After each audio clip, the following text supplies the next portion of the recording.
Warning! This video contains a guy with little experience in both comics and Spider-Man games. It also contains opinions. If you can't handle any of that, you can always leave. Cool, enjoy the video. Is it recording? Well, hey, welcome to another SpeedArt / padding. Today I'm going to talk about my first impressions on Spider-Man for the PS4. Yeah, I know, it's a great title, moving on. Spider-Man is a character I've loved for most of my life, like many other people. There are many factors into why I like him, his relatability, his wit, and most importantly, how cool of a character he is, especially his web swinging. Actually, that's one of the main reasons into why I like Spider-Man to begin with. I just found the movement and all the flips to be really freaking cool. And like any other good fan, I obviously played the games, with Spider-Man Web of Shadows being the best one I've played so far. And if you didn't hear the news, there's a new Spider-Man game set to come out, and well, here are my impressions, but I didn't have to tell you that because if you read the title like a good hot boy. So without further ado, let's talk about the gameplay since it's the one we have most to work on. Let's start off with the combat. It looks similar to the Arkham games, but different enough to where it isn't just a straight rip-off. Another thing I liked about the game is that the combos don't look too cartoonish like the previous Spider-Man game. There was a sense of realism to the moves, but with enough of that Spider-Man style we link him to.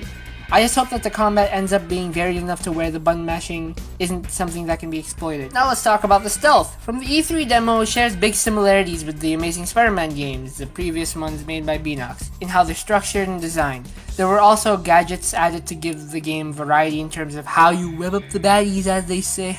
Wow, I actually wrote that. Like, I legitimately wrote that on the script. Like, at some point I thought that was actually funny. Wow. You know, I like, comment, subscribe for more comedic phrases like that because, oh god, there'll be more of those. So overall, like, this is good. It looked solid and most importantly, it looked fun. That's the big part. Good part. This is dragging And the most important thing is the web swinging. This is a make or break for some people, including me. The web swinging needs to both look cool and be fun to control. And so from what I've seen so far, does it succeed in doing that? Right now the answer is maybe. I mean, it does look decent, but from what I've seen, I didn't see whether or not momentum plays a factor in the web swinging, and it looks a bit slow. Although I could be wrong about the momentum thing, and on the behind the scenes video, the swinging looks a bit faster than what we've seen on the demo. What? So all my points seem positive so far, but I do have one complaint. From the demo, it looks like there might be plenty of QTEs in the game. Sure, they look extremely cool, but gosh darn are they boring in terms of gameplay. So I hope I'm wrong with that one. I really hope there's no, there's like a little bit, actually there's no QTEs. Why do I keep dragging these? So, with all the stuff I've said, do I think that this game's going to be a good one? No. I think it'll be a great one. See what I did there? I'm bending, bro.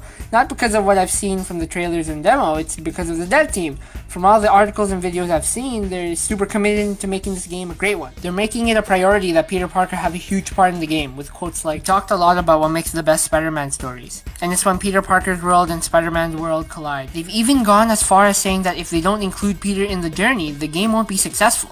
Their love for Spider-Man is apparent, and it's a good sign. And you can see this from the presentation of the game. It looks freaking beautiful. They're also saying that Spider-Man 2 has a huge influence in making the game, even if Spider-Man 2 is overrated, but whatever it gets. Now that we've gone over the gameplay, let's talk about the plot. Like I said before, the Peter Parker side of Spider-Man will play a big factor in the story, and I'm interested in how they might integrate this into the gameplay.